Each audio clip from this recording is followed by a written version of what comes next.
gente, bienvenidos al Reino de los Tuertos. En esta última entrega quería que todos juntos hagamos una reflexión.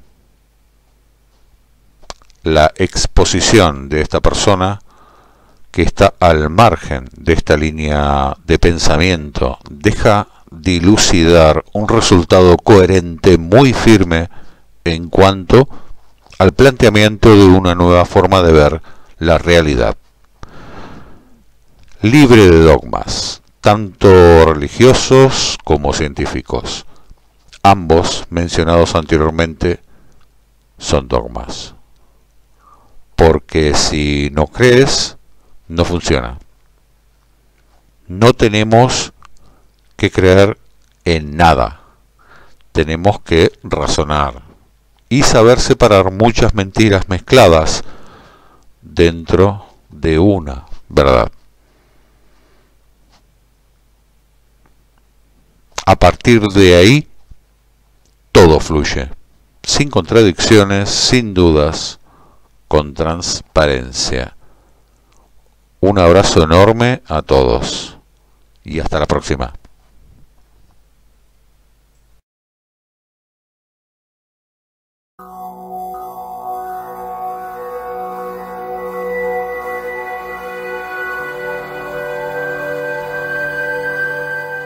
Los astrónomos griegos pensaron también que la mejor manera de explicar los eclipses lunares era imaginando que ésta y el Sol ocupaban lados contrarios de la Tierra y que la sombra del planeta, proyectada por el Sol, caía sobre la Luna y la eclipsaba.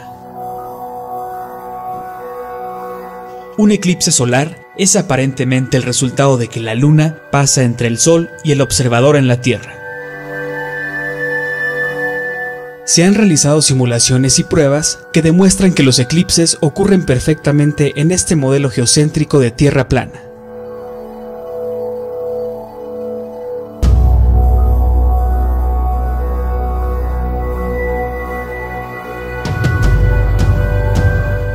Pero aún hoy nos preguntamos, ¿es la Luna realmente la que tapa al Sol? Ya que ésta no se ve y no existe ninguna imagen real de eclipses desde el espacio, ni nada que lo demuestre.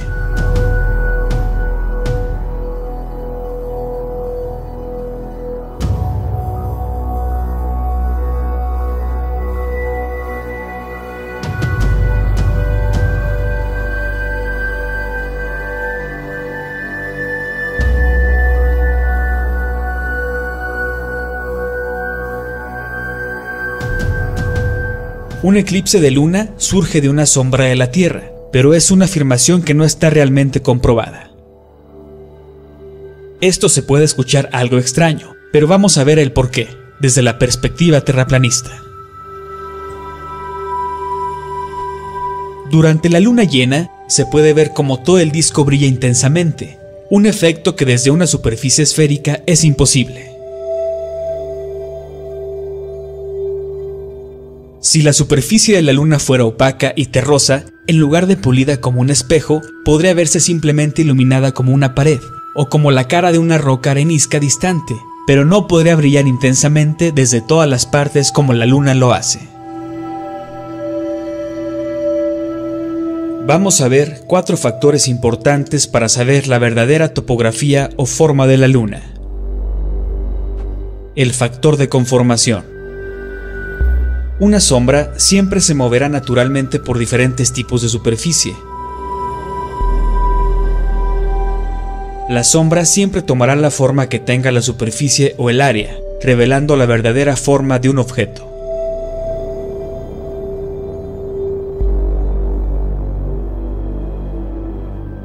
Esto nunca pasa en la superficie de la Luna durante un eclipse.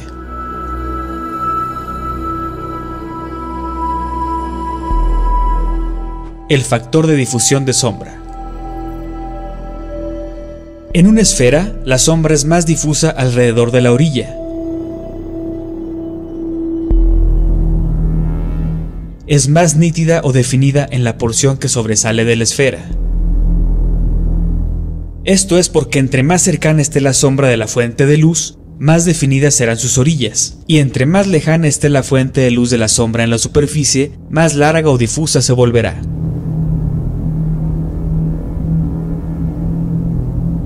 La sombra no solo sube y baja, se estira, se dobla con la superficie y se hace más nítida o difusa.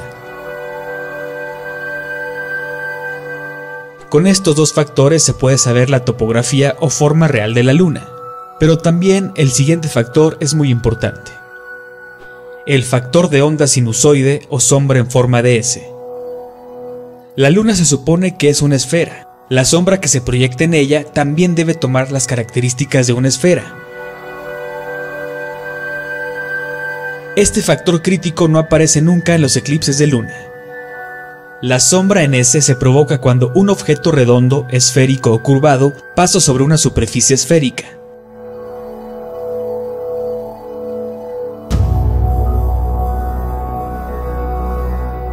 Mientras la sombra se mueve sobre la esfera, ésta se va adaptando alrededor de su curva. La sombra tomará el contorno esférico y seguirá siempre las orillas cercanas debido a la perspectiva.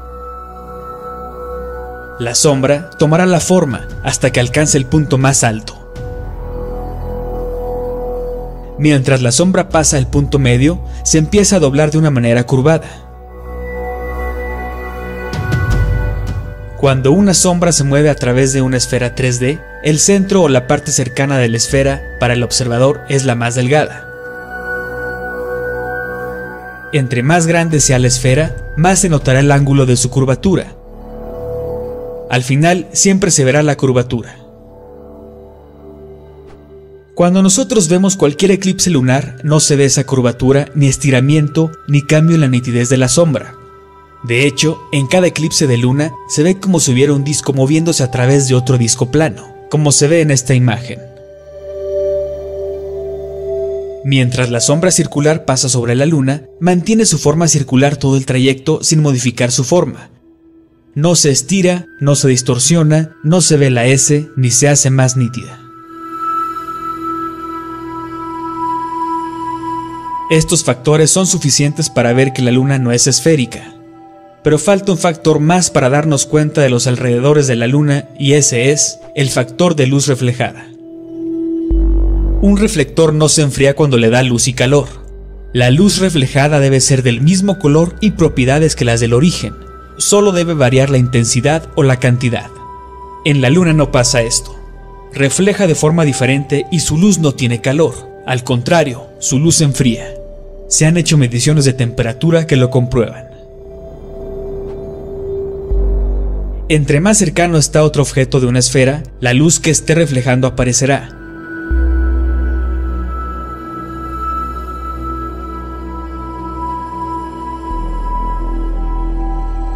Durante un eclipse, nos dicen que la Luna está reflejando la luz de la Tierra, pero ¿la Tierra refleja luz a la Luna?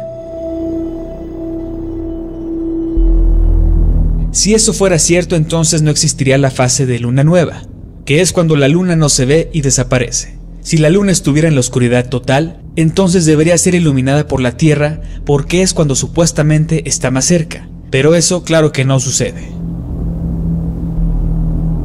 Entonces, las observaciones y experimentos llevan a la conclusión de que la Luna brilla con luz propia. No es un reflector de la luz del Sol, sino absolutamente autoluminosa. Se ha demostrado que la Tierra no tiene movimiento orbital ni axial, y por lo tanto, nunca podrá interponerse entre el Sol y la Luna. Según las pruebas de la Tierra, vivimos en un plano, siempre debajo del Sol y la Luna. Por lo tanto, hablar de su intercepción con la luz del Sol y proyectar su propia sombra en la Luna es físicamente imposible.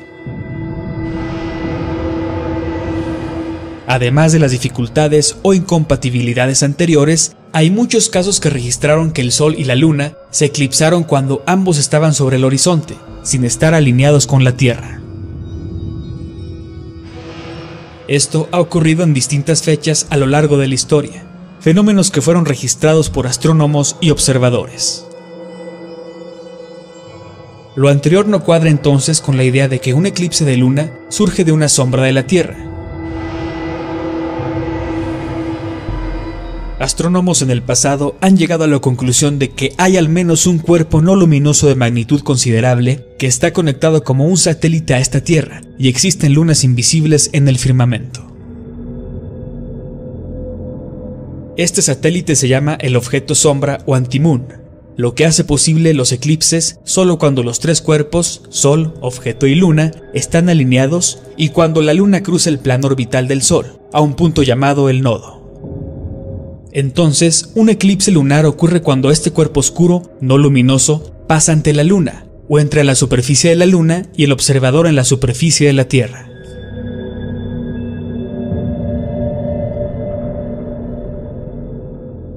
La existencia de cuerpos oscuros que giran alrededor de los objetos luminosos en el firmamento ha sido admitida por observadores prácticos desde las edades más tempranas, y que en nuestros días se ha acumulado una gran cantidad de evidencia sobre el tema, que los astrónomos están obligados a admitir que no solo existen cuerpos oscuros que ocasionalmente oscurecen las estrellas luminosas cuando están en conjunción, sino que existen cuerpos cósmicos de gran tamaño y que al menos uno está conectado como un satélite a esta Tierra.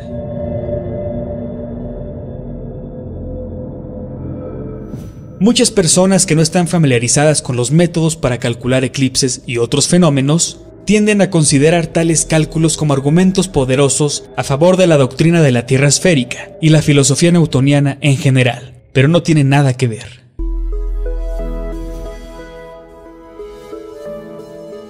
No es difícil formarse una noción general del proceso de cálculo de los eclipses. Se puede concebir fácilmente mediante observaciones prolongadas sobre el Sol y la Luna. El eclipse lunar es un fenómeno que viene en patrones. Al estudiar estos patrones es posible predecir cuándo ocurrirá el próximo tránsito o eclipse. El astrónomo puede usar tablas históricas con algunas ecuaciones para predecir el tiempo, la magnitud y la duración de un eclipse futuro. Esto tampoco se aplica solo al eclipse. Todos los fenómenos recurrentes como los tránsitos de los planetas, las ocultaciones de cuerpos y la precisión de los caminos a través del cielo son predecibles solo porque son fenómenos que vienen en patrones. Los astrónomos predicen eventos celestiales estudiando los patrones y calculando cuándo ocurrirá el siguiente.